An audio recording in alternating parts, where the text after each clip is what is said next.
ಇತ್ತೀಚಿನ ಸಂಚಿಕೆಗಳನ್ನು ಜಾಹೀರಾತಿನ ಕಿರಿಕಿರಿ ಇಲ್ಲದೆ ನೋಡಿ.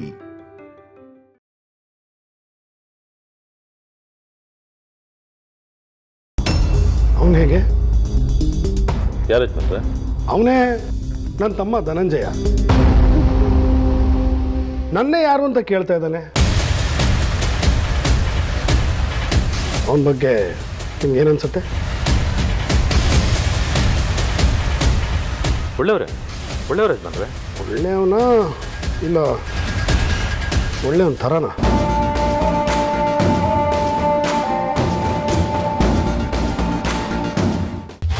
ನನ್ನ ಪೇಷನ್ಸ್ ಡ್ರಾಪ್ ಆಗ್ತಾ ಇದೆ. ಕೋಪ ಬಂದ್ರೆ ನಾನು ಮನುಷ್ಯನೇ ಅಲ್ಲ, ಯಾವುದೋ ಪ್ರಾಣಿ ಇರಬೇಕು.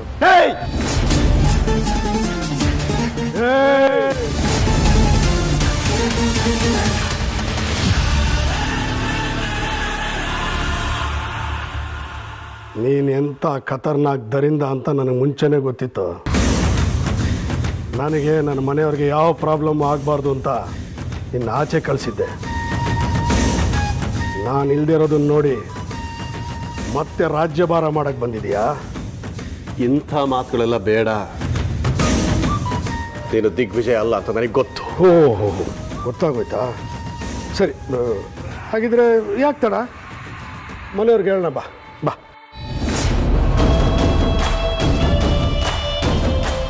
ಸರಿ, ಹಾಗಾದ್ರೆ ನೀನು ದಿಗ್ವಿಜಯನ ಕರ್ಕೊಂಡು ಬಾ, ಕೂತ್ ಮಾತಾಡೋಣ. ಆಗಲ್ಲ ಅಲ್ವಾ?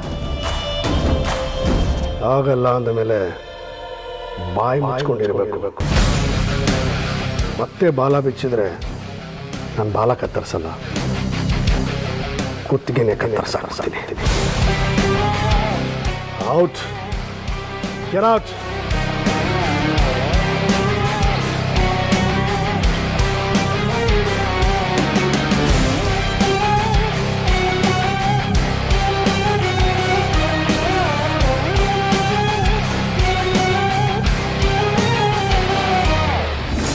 ಎಂತ ಕೆಲಸ ಮಾಡಿದೆ ಶೇಷನಾಗ? ನಿನ್ನ ದುಡುಕ್ತನದಿಂದ ನಮ್ಮೆಲ್ಲ ಆಸೆ, ಕನಸು, ಭವಿಷ್ಯ ಎಲ್ಲ ನಾಶ ಆಗೋಗ್ತಾ ಇದೆ. ಈ ದುಡುಕ್ತನದಿಂದ ತಾನೇ ನೀನ್ ಶಿಲೆ ಆಗಿದ್ದು ನಾನು ನಿನಗೋಸ್ಕರ 106 ವರ್ಷ ತಪಸ್ ಮಾಡಿದ್ದು. ಒಂದು ಸಲ ಮಾಡಿರೋ ತಪ್ಪನ್ನೇ ಪದೇ ಪದೇ ಮಾಡ್ತಿದ್ಯಲ್ಲ ಶೇಷನಾಗ. ಈ ಮದ್ವೆ ನಿಂತೋದ್ರೆ ಅದರಿಂದ ಸಿಗೋ ಫಲ ಎಷ್ಟು ಘೋರ ಇರುತ್ತೆ ಅಂತ ಯೋಚನೆ ಮಾಡಿದ್ಯಾ ನೀನು ಶೇಷನಾಗ? ಯೋಚನೆ ಮಾಡಿಲ್ಲ. ಯಾಕಂದ್ರೆ ನಂದು ಮಯೂರ್ಗೂ ನಡೆಯೋ ಮದ್ವೆ, ಹೋಗೋ ಮದ್ವೆ ಅಲ್ಲ. ಯಾರಿಂದನೂ ತಡಿಯಕ್ ಸಾಧ್ಯ ಆಗದೆ ಇರೋ ಮದ್ವೆ. ಅದನ್ನ ನೀನು ಗಟ್ಟಿಯಾಗಿ ನಿಂತು ಹೇಳಿದ ತಕ್ಷಣ ನೀನು ಅನ್ಕೊಂಡಂಗ ಆಗಲ್ಲ ಶೇಷನಾಗ. ಇಲ್ಲ ಮೋಹಿನಿ, ನನ್ನ ಮಯೂರಿಯ ಮದ್ವೆಗೆ ಜಗತ್ತಲ್ಲಿ ಯಾರ ಅಪ್ಪನೇನು ಬೇಕಾಗಿಲ್ಲ. ಅವಳೊಬ್ಳು ಒಪ್ಪಿದಾಳೆ, ಅದು ಸಾಕು ನನಗೆ. ಅದು ಅವಳ ನಿರ್ಧಾರ, ಅದು ನಿನ್ನ ನಿರ್ಧಾರ ಅಲ್ಲ ಶೇಷನಾಗ. ಅವಳ ನಿರ್ಧಾರನೂ ಅದೇ.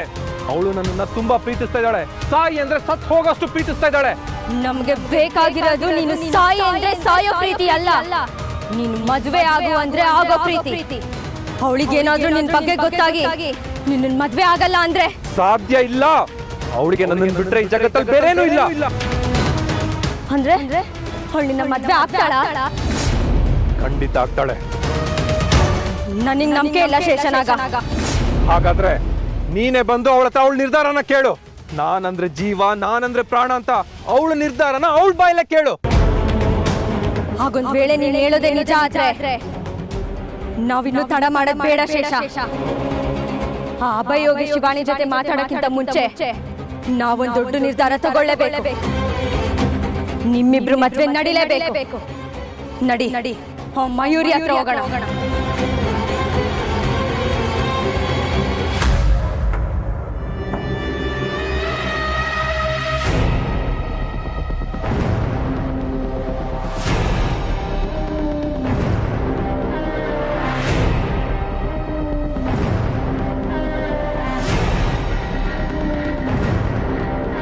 ಯಾಕೋ ಹಾಗೆ ನಿಂತ್ಕೊಂಬಿಟ್ಟೆ?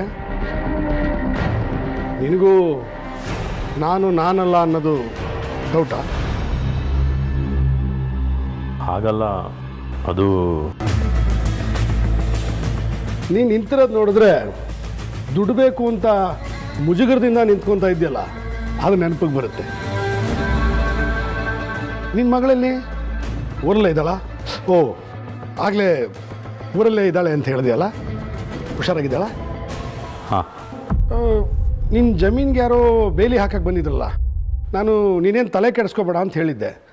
ಅದೆಲ್ಲ ಏನಾಯಿತು? ಪ್ರಾಬ್ಲಮ್ ಸಾಲ್ವ್ ಆಯಿತಾ? ಹಾಂ, ಎಲ್ಲ ಸರಿ ಹೋಯಿತು. ಆದರೂ ನಿನ್ನ ಮುಖದಲ್ಲಿ ಒದ್ದಾಟ ಹಾಗೆ ಇದೆಯಲ್ಲ, ಅದು ಸರಿ ಹೋಗೋದು ಯಾವಾಗ? ಅಲ್ಲ, ಅದು ಏನು ಪ್ರಾಬ್ಲಮ್ಮು? ನಾನು ಮನೇಲಿ ಇಲ್ಲದೆ ಇದ್ದಾಗ ದಮಯಂತಿ, ಗೋವಿಂದ ಯಾರಾದರೂ ಏನಾದರೂ ಅಂದ್ರ? ತಪ್ಪಾಗಿ ನಡೆಸ್ಕೊಂಡ್ರಾ? ಇಲ್ಲ ಇಲ್ಲ. ಮತ್ತು ಯಾಕೋ ಮುಖದಲ್ಲಿ ಬೇಸರ ಇದೆ? ಬೇಸರ ಏನಿಲ್ಲ, ನಿಮ್ಮನ್ನು ನೋಡಿದ ತಕ್ಷಣ ಏನು ಮಾತಾಡಬೇಕು ಅಂತ ಗೊತ್ತಾಗ್ತಾಯಿಲ್ಲ ಅಷ್ಟೇ. ನನಗೂ ತುಂಬ ಮಾತಾಡಬೇಕು ಅಂತ ಆಸೆ ನಂದೀಶ, ಆದರೆ ಇದು ಸಮಯ ಅಲ್ಲ, ಅದಕ್ಕೆ ಸುಮ್ಮನಿದ್ದೀನಿ. ನಾನು ಮನೆಯಿಂದ ಆಚೆ ಇದ್ದರೂ ಯಾಕೆ ನೆಮ್ಮದಿಯಾಗಿದ್ದೆ ಗೊತ್ತಾ? ನೀನು ನಮ್ಮ ಮನೇಲಿದೆಯಾ ಅಂತ. ನೀನು ಮನೇಲಿದ್ದರೆ ನನಗೆ ಧೈರ್ಯ ಕಣ. ಪ್ರಪಂಚದಲ್ಲಿ ಏನು ಬೇಕಾದರೂ ಬದಲಾಗ್ಬೋದು, ನಿನ್ನಿಷ್ಟೇ ಒಂದು ಬಿಟ್ಟು. ನಾನು ಮನೆಗೆ ಬಂದಾಗ ಎಲ್ಲರ ಕಣ್ಣಲ್ಲೂ ಸಂಶಯ ಇತ್ತು, ಪ್ರಶ್ನೆ ಇತ್ತು. ಆದರೆ ನಿನ್ನ ಕಣ್ಣಲ್ಲಿ ಮಾತ್ರ ನನಗೆ ಸಂತೋಷ ಕಾಣಿಸ್ತಾ ಇತ್ತು. ನಂದೀಶ, ನೀನು ಅಂದರೆ ನನಗೆ ಹೆಮ್ಮೆ ಕಣೋ. ಯಜಮಾನ್ರೆ, ನೀನು ನನ್ನ ಸ್ನೇಹಿತ ಕಣೋ, ಇದೆಲ್ಲಿರ್ಬೇಕಾದವನು, ಕಾಲತ್ರ ಅಲ್ಲ.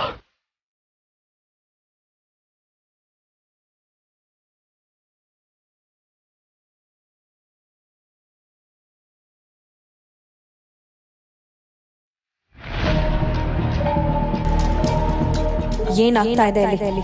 ಸತ್ತೆ ಹೋದ ಅನ್ಕೊಂಡಿದ್ದ ದಿಗ್ವಿಜಯ ಧನಂಜಯನ ವೇಷದಲ್ಲಿರೋದು ನಾನೇ ಖಚಿತಪಡಿಸ್ಕೊಂಡಿದ್ದೀನಿ. ಹಾಗಾದ್ರೆ ಈಗ ಬಂದಿರೋನು ಯಾರು? ಮನೀಷ, ಇಲ್ಲಿ ಯಾರೂ ಒಳ್ಳೆಯವರಿಲ್ಲ ಕಣೋ, ನಿನ್ನ ಬಿಟ್ಟು. ಅದಕ್ಕೆ ಪ್ರತಿಯೊಂದು ವಿಷಯನೂ ನಿನ್ನ ಹತ್ರ ಶೇರ್ ಮಾಡ್ಕೋತಾ ಇರೋದು. ಅವನು ಹೇಗೆ? ಯಾರು ಯಜಮಾನ್ರೆ? ಅವನೇ ನನ್ನ ತಮ್ಮ ಧನಂಜಯ. ನನ್ನೇ ಯಾರು ಅಂತ ಕೇಳ್ತಾ ಇದ್ದಾನೆ. ಅವನ ಬಗ್ಗೆ ನಿಮ್ಗೆ ಏನನ್ಸುತ್ತೆ? ಒಳ್ಳೆಯವರೇ ಯಜಮಾನ್ರೆ? ಒಳ್ಳೆಯವನ ಇಲ್ಲ ಒಳ್ಳೆಯವನ ಥರನ?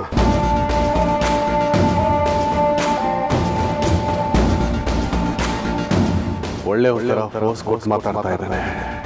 ದೊಡ್ಡ ತಪ್ಪು ಮಾಡಿಬಿಟ್ಟಿದ್ದಾನೆ. ಅಟ್ಲೀಸ್ಟ್ ನಂದೀಶ್ನ ಹತ್ರ ಆದರೂ ನಾನೇ ದಿಗ್ವಿಜಯ ಅನ್ನೋ ಸತ್ಯ ಹೇಳಬೇಕಾಗಿತ್ತು. ಹೇಳಿದ್ದಿದ್ರೆ ಇವತ್ತು ಈ ಮನೆಯಲ್ಲಿ ನನಗೊಂದು ಸಪೋರ್ಟಿಂಗ್ ಹ್ಯಾಂಡ್ ಸಿಕ್ಕಿರೋದು. ಹಾಗೆ ಮಾಡದೇ ಇದ್ದಿದ್ದು ದೊಡ್ಡ ತಪ್ಪಾಗ್ಬಿಟ್ಟು. ತಪ್ಪಾಗಬಾರ್ದು ನಂದೀಶ, ಯಾವುದೇ ಕಾರಣಕ್ಕೂ ತಪ್ಪಾಗಬಾರ್ದು. ಯಾರೇ ತಪ್ಪು ಮಾಡಿದ್ರು ನಾನು ಅವ್ರನ್ನ ಕ್ಷಮಿಸಲ್ಲ. ಅದರಲ್ಲೂ ನನ್ನ ನಂಬಿಸಿ ಯಾರಾದರೂ ಮೋಸ ಮಾಡಿದ್ರೆ ನಾನು ಜೀವ ಸಹಿತ ಉಳಿಸಲ್ಲ.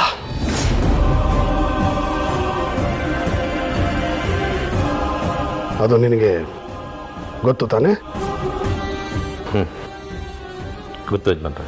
ನನಗೊಂಚೂರು ಕೆಲಸ ಇದೆ, ನೀನು ಹೊರಡು.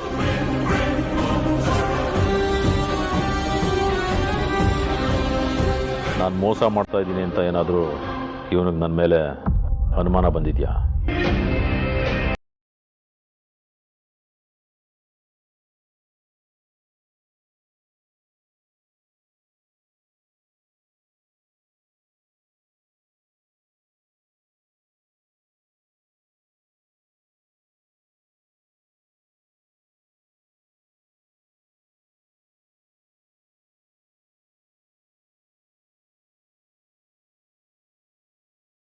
ಯಾರು ಅದನ್ನ ಗುರುಗಳೇ ಹೇಳಬೇಕು.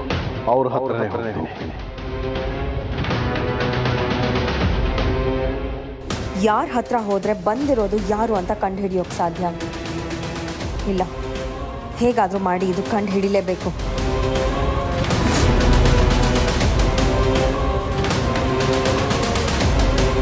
ಸ್ವಾಮಿಗಳೇ, ಸ್ವಾಮಿಗಳೇ,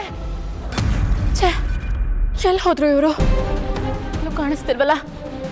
ಸ್ವಾಮಿಗಳೇ, ಸ್ವಾಮಿಗಳೇ!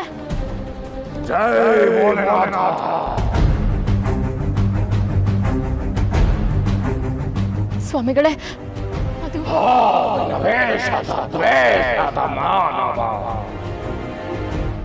ಮನುಷ್ಯನ ಮೋಸ ಸಾಯುತ್ತೆ, ಅವನ ಗುಣ ಸಾಯುತ್ತೆ, ಅವನ ವೇಷ ಸಾಯುತ್ತೆ. ಆದರೆ ಅವನ ದ್ವೇಷ ಸಾಯಲ್ಲ, ಮನುಷ್ಯನ ದುರಾಸೆ ಸಾಯಲ್ಲ.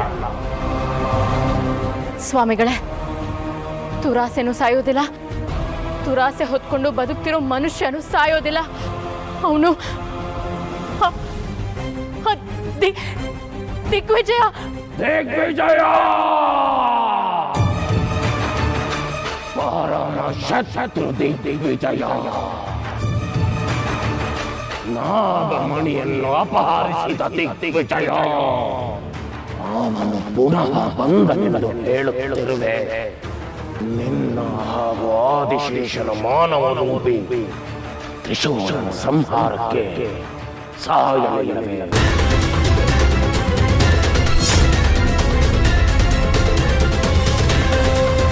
ಅವನ ಕಳೆ ಬರ ಪಾತಾಳ ಗರ್ಭಕ್ಕೆ ಸೇರಲಿಲ್ಲವೇ?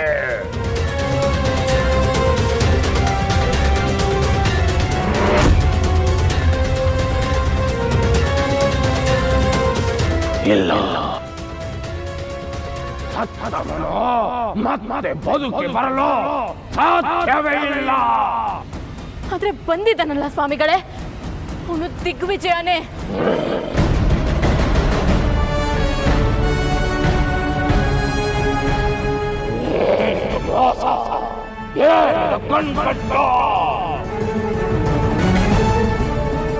ಆವಿಗೆ ಹಲ್ಲಲ್ಲಿ ವಿಷವಾದರೆ ಮನುಷ್ಯನ ದೇಹ ಮನಸ್ಸು ಎರಡರಲ್ಲೂ ವಿಷ. ಆ ಕಾಲಡಿಯಲ್ಲಿ ನಲುಗಿ ಹೋದ ದಿಗ್ವಿಜಯನ ಮರುಹುಟ್ಟಿನ ಹುಟ್ಟಾದರೂ ಏನು? ಭೋಲೆನಾಥ.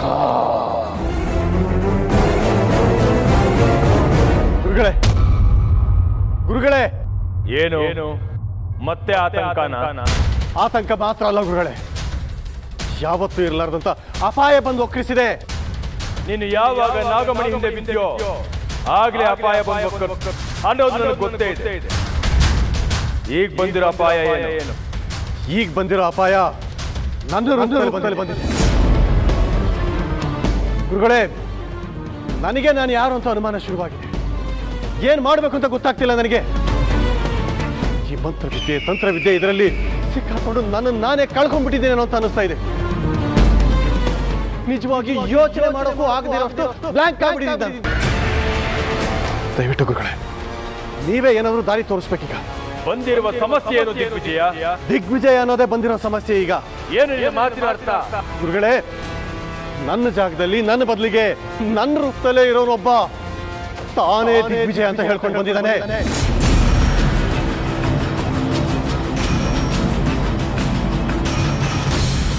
ಹಾಗೆ ಮತ್ತೊಬ್ಬ ದಿಗ್ವಿಜಯ. ಹೌದು, ಮೊದಲು ನೀವ್ ಹೇಳಿ ಗುರು, ನೀವ್ ಹೇಳಿ. ನಾನ್ಯಾರು? ನೀವು ಮಹಾಮಹಿಮ, ಮಹಾಶಕ್ತಿವಂತ. ನೀವು ಹೇಳಬೇಕು, ನಾನು ಯಾರು? ನೀನು ದಿಗ್ವಿಜಯ, ಧನಂಜಯನ ರೂಪದಲ್ಲಿರುವ ದಿಗ್ವಿಜಯ. ಇಷ್ಟಕ್ಕೂ ಯಾಕೆ ಈ ರೀತಿಯ ವಿಚಿತ್ರವಾದ ಪ್ರಶ್ನೆ? ನಾನೇ ಪ್ರಶ್ನೆ, ನನ್ನ ರೂಪನೇ ಪ್ರಶ್ನೆ ಆಗಿದೆ ಗುರುಗಳೇ. ನಾನು ದಿಗ್ವಿಜಯ, ಇದು ಸತ್ಯ. ಹಾಗಿದ್ರೆ ಮನೆಗೆ ಬಂದಿರೋನು ಯಾರು? ಮನೆಗೆ ಬಂದಿದ್ದ ನಾನು. ಮನೆಗೆ ಬಂದಿರೋದು ಯಾರು? ದಿಗ್ವಿಜಯ ಗುರುಗಳೇ.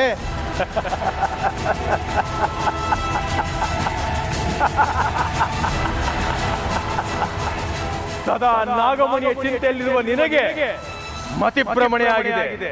ಜ್ವಾಲಮಾಲಿನಿಯ ಗುಂಪಿನಲ್ಲಿ ಸದಾ ಇರೋ ನಿಮಗೆ ಮತಿಭ್ರಮಣೆ ಆಗಿರಬೇಕು. ದಿಗ್ವಿಜಯ ಗುರುಗಳೇ, ಮನೆಗೆ ಬಂದಿರೋನು ನನ್ನ ಗುರುದವನು.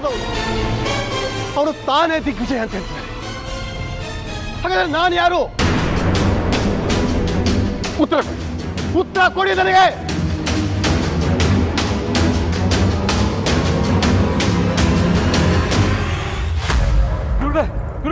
ಗುರುಗಳೇ ಏನು ಯಜಮಾನರು ಬಂದಿದ್ದಾರೆ. ಯಾವ ಯಜಮಾನ್? ದಿಗ್ವಿಜಯ ಯಜಮಾನ.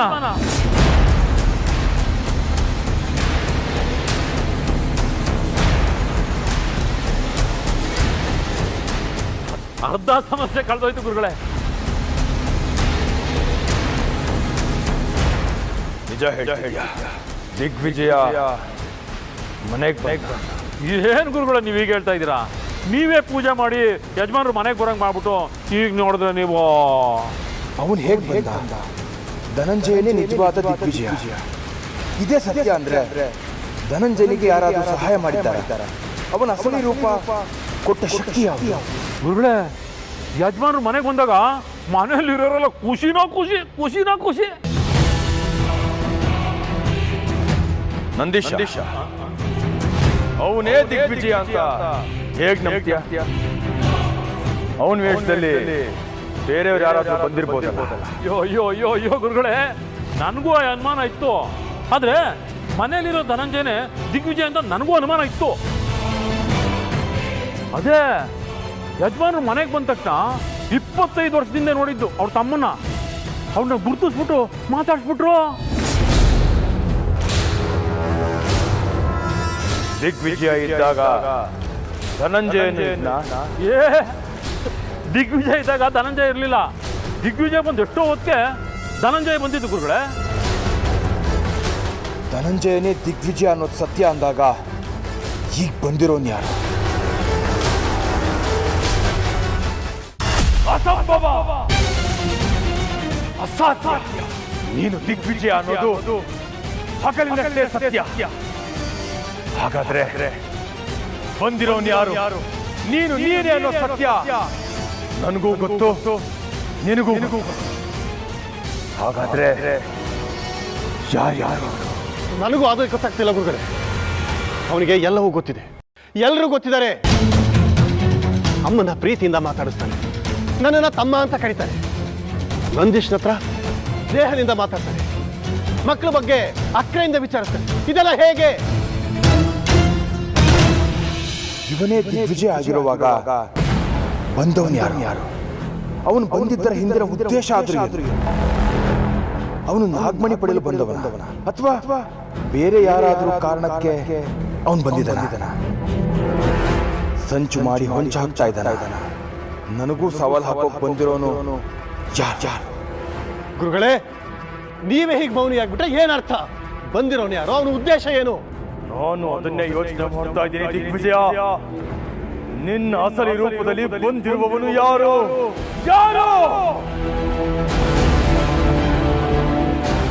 ದಿಗ್ವಿಜಯ ನನ್ನದವನೊಬ್ಬ ದಿಗ್ವಿಜಯ ರೂಪದಲ್ಲಿ ಬಂದಿದ್ದಾನೆ ಅಂದ್ರೆ ಯಾರು? ಉತ್ತರ ಕೊಡು ಜ್ವಾಲಮಾಲಿನಿ ತಾಯೇ, ಉತ್ತರ ಕೊಡು.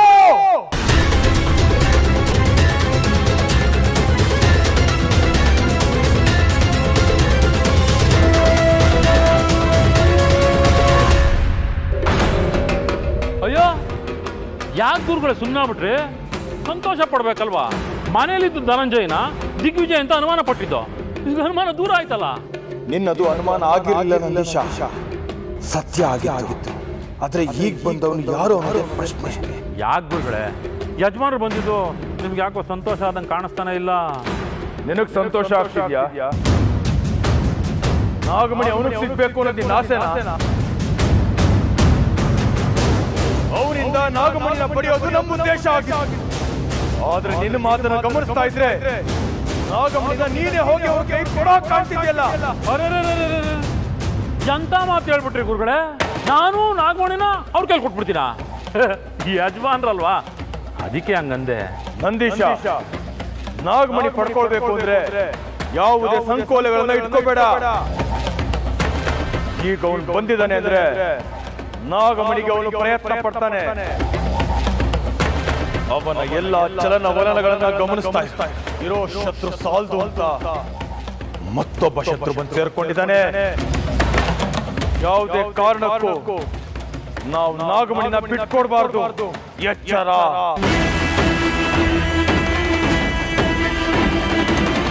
ಅವನು ಇಷ್ಟು ದಿನದ ನಂತರ ಬಂದಿದ್ದಾನೆ ಅಂದ್ರೆ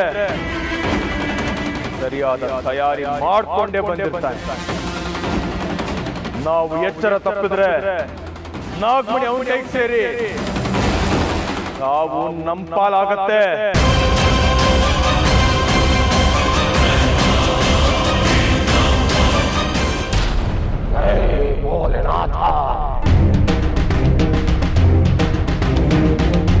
ಧರ್ಮ ಚಕ್ರವು ತಿಳಿದಲಿದ್ಯ ಕರ್ಮಾತ್ಮನೆ ಏನು ಘೋರ ಸತ್ತವನ ಮರ ಹುಟ್ಟಿನ ಬುಟ್ಟೆನು ದೇವ. ಸಂತೋಷದ ಸಮಯವನ್ನು ಕಾಯುತ್ತಿದ್ದ ಮನಸ್ಸಿಗೆ ಕಬ್ಬಿಣದ ಸಲಾಕೆಯನ್ನಿಟ್ಟು ಬಿಟ್ಟು ಎಲ್ಲ ದೇವ. ಏನಿದು ಘೋರ ಭೋಲೆನಾಥ. ಸ್ವಾಮಿಗಳೇ, ಇದೆಲ್ಲ ಏನು? ಈ ಸಮಯದಲ್ಲಿ ಆ ದುಷ್ಟನ ರಂಗ ಪ್ರವೇಶ ಯಾಕಾಗಿದೆ? ಬಂದಿರೋದು ನಿಜವಾಗ್ಲೂ ದಿಗ್ವಿಜಯನೇನಾ ಅಥವಾ ಅವನ ವೇಷದಲ್ಲಿ ಬಂದಿರೋ ಯಾರೋ ಮಾಯಾವಿನ? ನಾವು ಅದನ್ನು ತಿಳಿಯಬೇಕೆಂದರೆ ಆ ದಿಗ್ವಿಜಯ ಸೇರಿದ ಪಾತಾಳ ಗರ್ಭದ ಜಾಗಕ್ಕೆ ನಾವು ಹೋಗಬೇಕು. ನಾವು ಹೋದರೆ ಆ ಸರ್ವೇಶ್ವರನ ಆಶೀರ್ವಾದದಿಂದ ಸರ್ವರೂ ತಿಳಿಯಲಿ. ಹಾಗಾದ್ರೆ ನಡೀರಿ ಹೋಗೋಣ. ಹೇ ಕೈಲಾಸನಾಥೇಶ್ವರ, ಮರಣ ಹೊಂದಿದವನು, ಮರಣಕ್ಕೂ ಮುನ್ನ ಮಾರಣ ಹೋಮ ಮಾಡಿದವನು ಮರಳಿ ಬರಲು ಹೇಗೆ ಸಾಧ್ಯ?